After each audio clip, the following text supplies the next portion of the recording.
how to share an Excel sheet online. First, launch Microsoft Excel on your computer and open the workbook you want to share.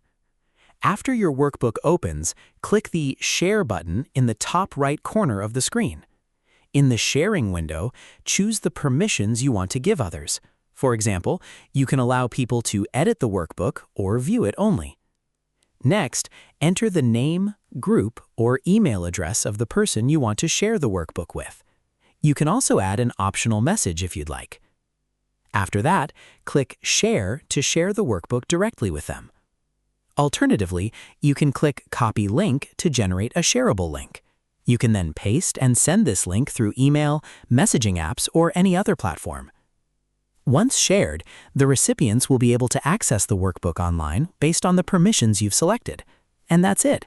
You've successfully shared an Excel workbook online using Excel for the web.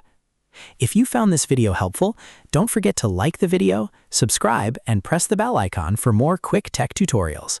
Thanks for watching.